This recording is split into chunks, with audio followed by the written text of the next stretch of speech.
I'm a police officer, and this was a real call. I've been on patrols for several years and love stuff like this. I had a backup officer with me who witnessed everything as well. Dispatch sent me to a call in a mountain area late one night. Dispatch said the caller reported several people holding a baby above their heads and chanting while standing on her property. The call itself sounded ridiculous, and I smirked as the dispatch gave us the details. I arrived at the proper address after driving about 20 minutes along this mountain road. Not really much else up there, and it was extremely quiet. No one walks around out here, and there aren't very many cars driving around this late. I walked along a gated driveway and through a light wooded area. I found the caller's house, with 2 dim lights near the front door. The house was surrounded on 3 sides by heavy woods. I did feel a little uneasy just looking at that house. I knocked on the front door while standing on the large patio. I heard something move on my left, which startled me because it was so close. It sounded like a person, something big. I looked to the left and used my flashlight to light up the patio, and didn't see anyone. I continued to knock, and I could hear 2 voices inside the house. I clearly heard a male and a female. This made me feel a little bit better. Thought I heard someone on the patio again, but it must have been someone inside. The female eventually opened up the door. She was terrified, almost crying, and she asked me to come inside and close the door. She led me to the living room, where I saw a very cheap security monitor, almost like a baby monitor camera setup, with audio and video playing. The camera setup only provided live feed. The camera was positioned to view the front door and the patio area where I was just standing. The audio was silent as I watched the monitor for a few seconds. The woman began to explain when I interrupted. I asked her where the male was that was inside the house. I heard his voice. She looked confused and said she was here alone. I was surprised because I know for a fact I heard a male's voice when I knocked. I asked her several times, and initially I thought she was lying to me. So my partner checked the house and did not find anyone. The woman said she was reading while sitting on the couch when she heard something over the security camera. She looked at the display and saw 2 people on the patio standing at the front door. She heard knocking at the door and called the police. I looked at the monitor, and although it was low quality, I could see the patio and the front door area with decent clarity. As the woman continued to explain, the audio on the monitor went from quiet to extremely loud. We all stopped talking. The caller was shaking, and I looked at the monitor but didn't see anyone. Loud audio continued to blast from those speakers. It sounded like wind, but it was not windy that night. So I asked the woman, "What is that?" And she said, "It's them." I looked at my partner, who was now nervous. The woman gives me her cell phone, stating that she took pictures of the monitor, showing the 2 people on her patio. I looked through several low-quality pictures and didn't see anything. I continued to scroll, and sure enough, I see what looks like 2 tall figures standing at the door. One of the figures is holding something. Both the figures look strange, all dark and featureless, in contrast to the video I saw on the monitor. I was in disbelief and thought, "Oh my God, she's telling the truth." I continued to scroll and saw one figure holding something up over its head. Another picture showed the item at the base of the door with both figures standing near it. I tried to reason, to explain what could have caused these images, but it was pretty apparent that there had been 2 subjects on our patio. We check outside, walking the property to the tree line. I mentioned the movement on the patio and the male's voice from inside the house, and my partner asked me to stop talking about it. We finished checking the property and returned to speak with the caller. She said she would be driving into town and staying at a hotel. She's way too scared to stay here alone tonight. We walk along the driveway and back to our cars.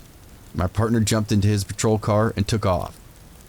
I laughed, but I felt really uneasy, standing there alone in the dark, and I left there shortly after.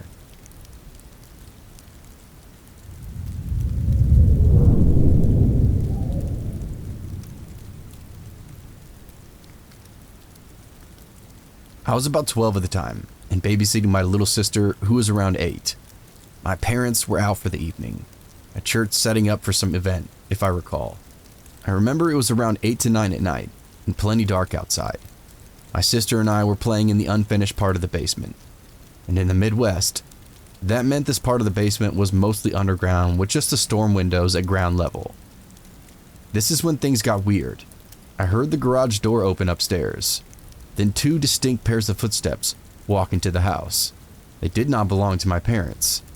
Being familiar with not only the sounds of my parents, but the sounds of the floorboards creaking above our head, I knew people were in the house. I quickly shushed my sister, looking up and trying to figure out what to do.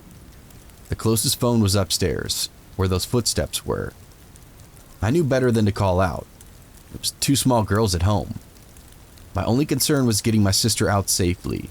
As the footsteps treaded back and forth, I assumed that they were turning out the lights that we had left on upstairs. I could hear two men's voices. Not enough to make out words, but I distinctly heard two men. As soon as my sister saw that I was panicked, she began to freak out, crying and whatnot. The footsteps immediately stopped. I slapped my hand around my sister's mouth, picked her up under one arm, and ran up and out of that unfinished part of the basement. To get to the bottom level, sliding glass door, we had to pass the stairs that led from the upper level, where these men were, to the basement where we were. After a moment of silence, I heard booming footsteps. I could only assume that they heard my sister and were now heading toward us, running with every little bit of I'm gonna die adrenaline. I heard the thundering sounds of them coming down the stairs behind us.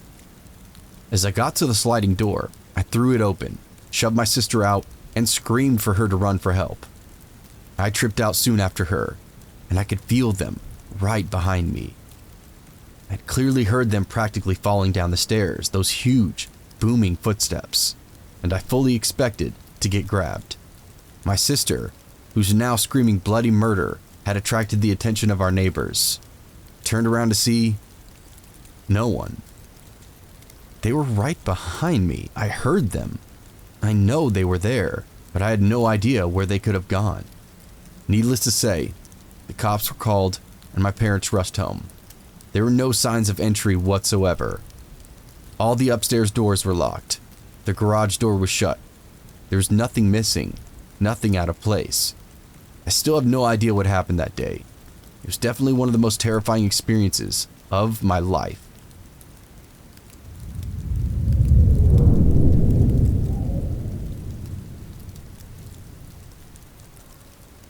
I do not know a ton about the history of my childhood home, but I know that it was old as hell and one of the creepiest places I've ever lived in. It was a 4-story house with lots of dark spaces and long stairways, and it was really big. There wasn't a moment in the house that I felt like I was truly alone, and there wasn't a hallway that I felt was truly empty. I was barely out of toddlerhood when I started to develop severe anxiety. I was afraid to do anything alone. I was always checking behind me, sleeping with my head under the covers, seeing things, hearing things, you name it. I'm almost 100% sure that there was something paranormal making me feel that way. And I wasn't the only one seeing and hearing things either. My older brother shared a room with me, and he always slept on the top bunk. His bed was maybe a foot away from the ceiling, and the attic was right above us. He told me that on some nights, he'd hear adult footsteps right above his head, just circling around in the attic. It gets weirder. He's told me that at one point, he woke up next to a shadowy figure just laying in bed with him. He claimed the figure had 2 white specks for eyes, and that it wasn't acting malicious, just lying there silently. This might have been some form of sleep paralysis or a hallucination, but considering the other events, I wouldn't be surprised if it was some kind of spirit. And now on to the worst one, the playroom. That room was the creepiest fucking thing in the house, and I get shivers just thinking about it. It sat at the end of a long hallway on the top floor, just below the attic. My room was down the hall from it. It was always pitch black. I remember staying up at night, staring at it, just in case something moved. I often couldn't take my eyes away in fear of something happening if I did. And somehow, every time I looked at that doorway, the door was wide open. The door wasn't weak either. It worked perfectly fine. It wouldn't open unless you turned the knob. I asked my dad to close it before I went to bed, and it would stay closed for a bit until it just slid open again. I'm not entirely sure what it was, but it was just arguably creepy. But wait, there's more.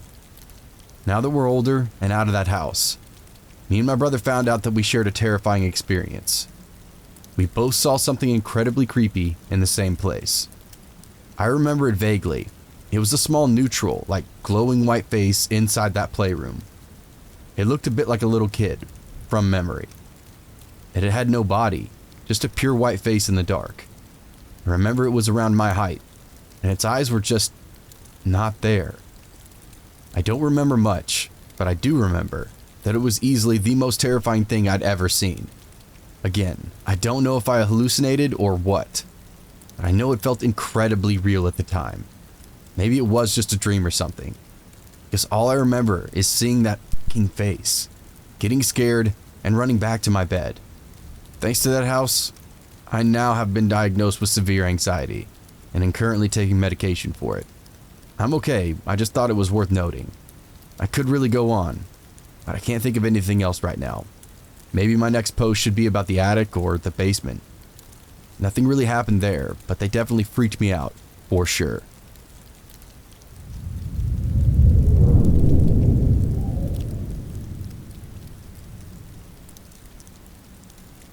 This isn't my story and it happened on a different shift, but Captain working overtime with us told us one day about it. It creeped me the hell out. The captain was the first due engine company that was dispatched to a residential fire alarm in the middle of the night. Our dispatch protocols require us to send the first due unit emergency to a fire alarm, while the second due engine and ladder company respond routine.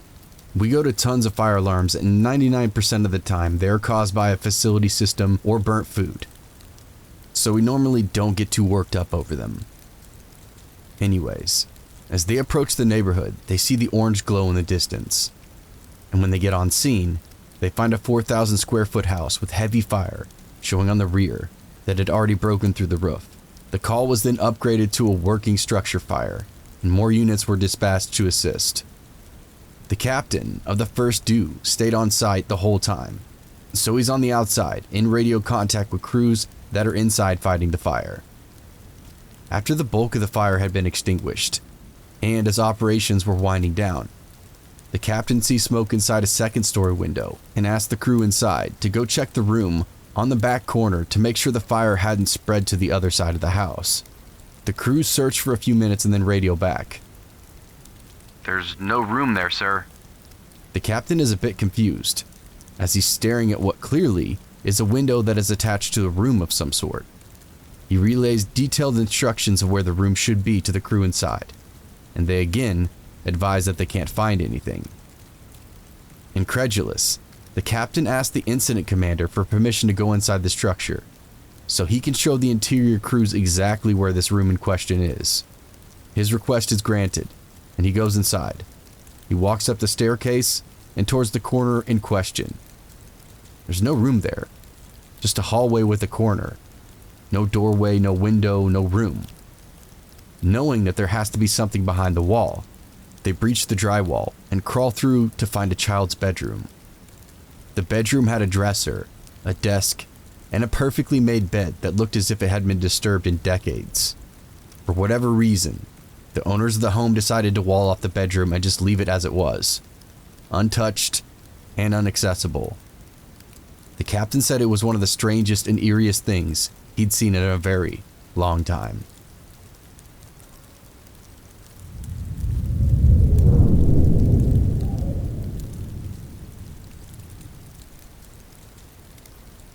This is a good supernatural paranormal story rather than a creepy one.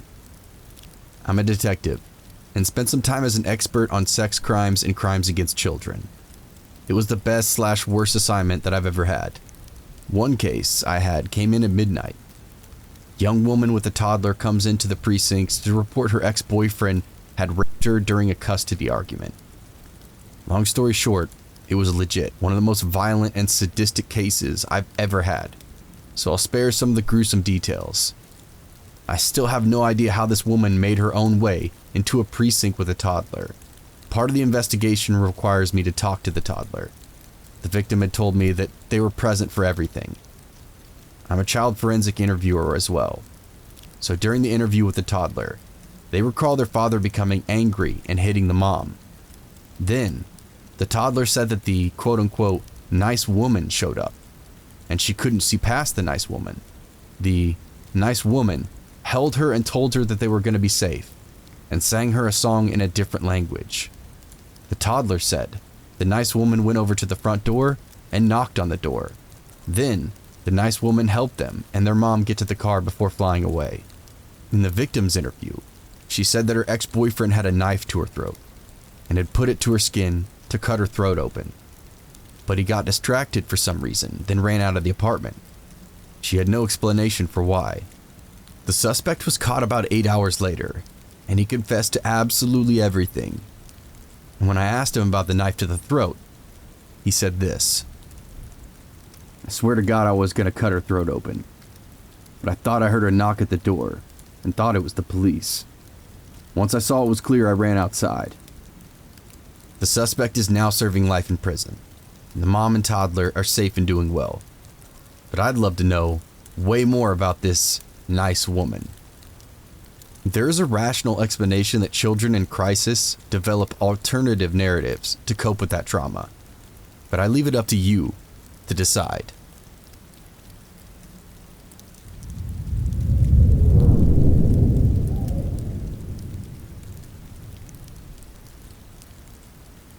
When I was around 19 to 21, I was employed as a security enforcement officer through a local private investigator firm. I know I wasn't technically law enforcement that you're asking for, but I've always wanted to share this story. I spent a 12 p.m. to 12 a.m. shift at an upscale theater, and then my boss called me and told me I was assigned to a YMCA construction site that everyone kept calling out from. The sooner I could come in, the better, he said. So, after working 12 hours at a theater, I spent another 3 p.m. to 8 a.m. on that site.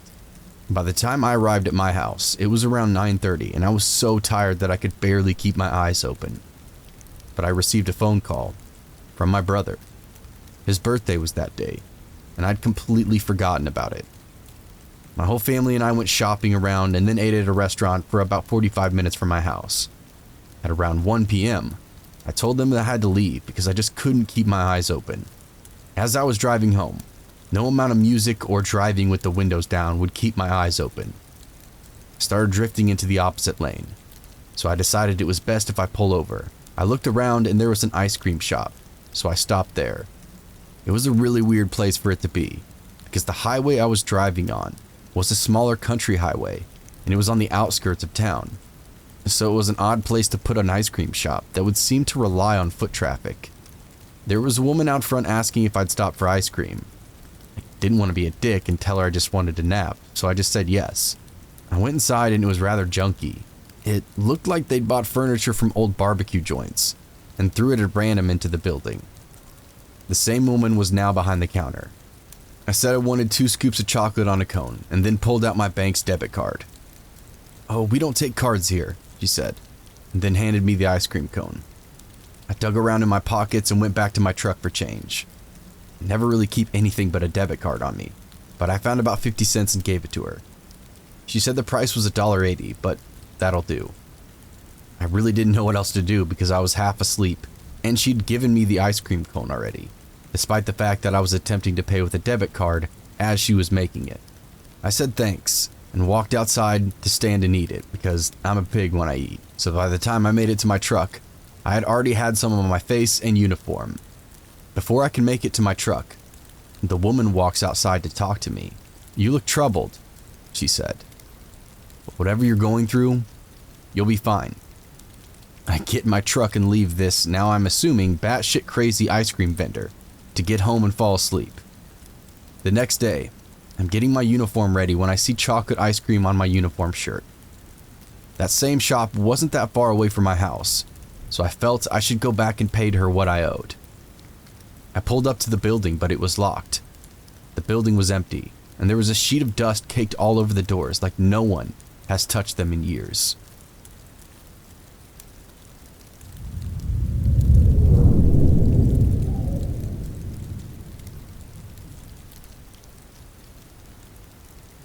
I'm a leasing agent, and we deal with a surprisingly high amount of deaths. And Brant was my worst suicide and still very creepy. I'll never forget him, and he made sure of that. Brant was a weird resident, but nice. Always chatted with me, but you could tell he was hurting from his PTSD. Around Christmas, his packages sat too long in the office for pickup, and I figured he was just on a vacation. Shortly after New Year's, his parents called and asked to talk to me directly. The manager hands me the phone, and they tell me they haven't been able to get a hold of him for weeks now. I tell them to call the police department, because we're not allowed to due to privacy laws. I grab my keys and head up to his apartment. His dog Rocky is barking. I check the front door and it cracks open. The smell hit my face like a ton of bricks. He's dead, and has been dead. The police arrive. Brant shot himself and sat for 10 days. I had to ID them before they called his family, and his dog Rocky had started to eat him due to going so long without food. The residents above, on the side, and behind him noped out, and we let them go. At this point, I think I'm losing my shit because I keep seeing Brant out of the corner of my eye at work, and only at work. Sometimes, I would see him walk by the office windows, and I would yell for my manager, who believed me thankfully, but never saw them himself. About a month after we got his place cleaned up and turned over the apartments around his, a pair of sisters moved in next door. The apartment shares a wall with his bedroom. At this point, no one in that area knows what happened. And because of Brant being a shut-in, no one knew him or who he was. Cookie, who is one of the sisters, comes in and asks me one day if someone died in their apartment. I tell her no. She says a man is around her apartment and is distraught about not being able to cross over. At this point, I ask her if she's seen him. She proceeds to describe Brant to a T. I then tell her about everything that happened, and she then assures me that she'll do a crossover ceremony for him that evening, and then also gave me a bit of sage later that day. I never saw or felt Brant again after that night.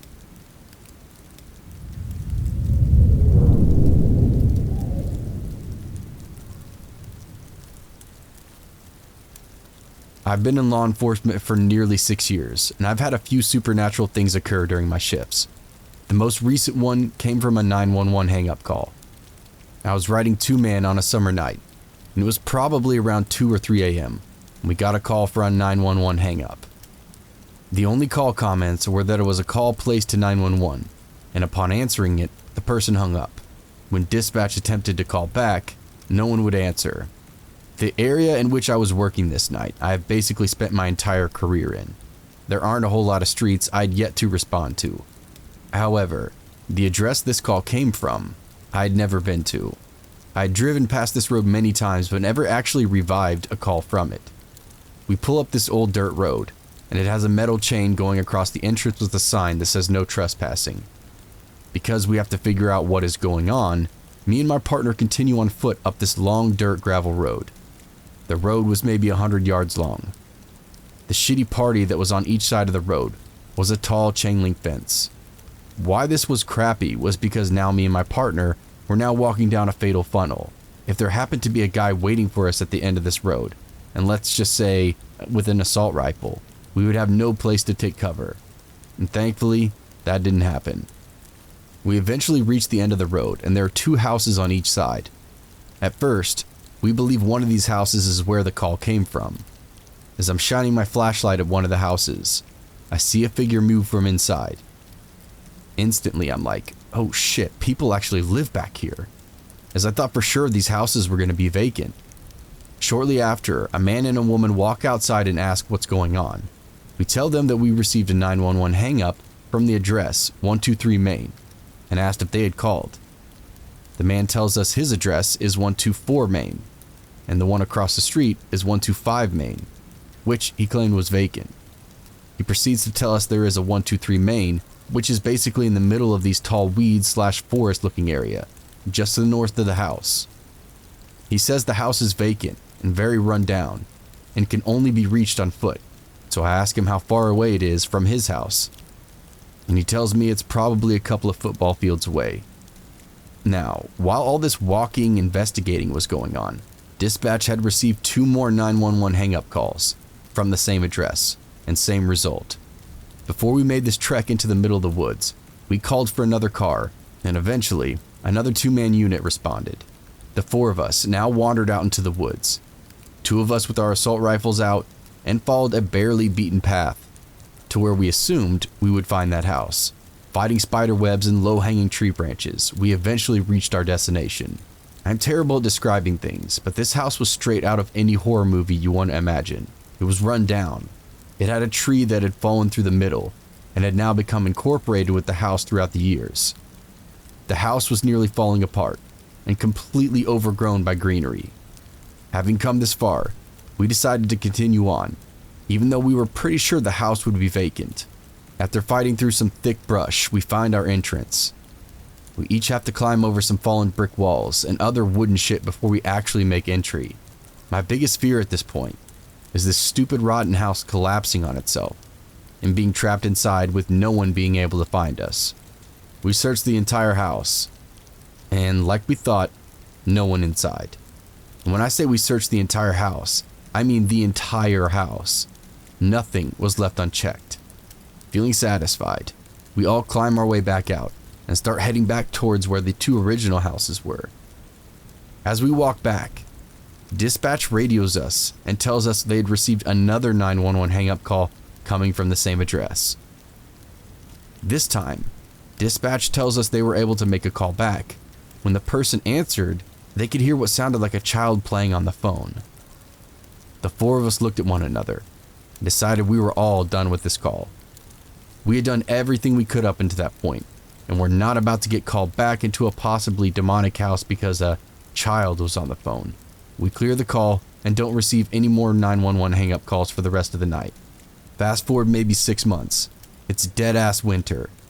911 hang-up calls from that same address. This time, it's me and 3 guys who weren't there previously. I tell them the story of what had happened, and all 3 are super psyched and want to check it out for themselves. The 4 of us walk back out to this house, now much easier to get to because the cold had killed off a lot of the green. The 3 of them decide to go into the house. I wait outside as I've already had my fun. They don't make it too far once they realize this house is about to collapse on itself, and we all leave again. No call back from a child this time. If I ever go out there again, I'll try and get a picture of the house, just so when I tell other people the story, they can have a better understanding of how fucked it actually is.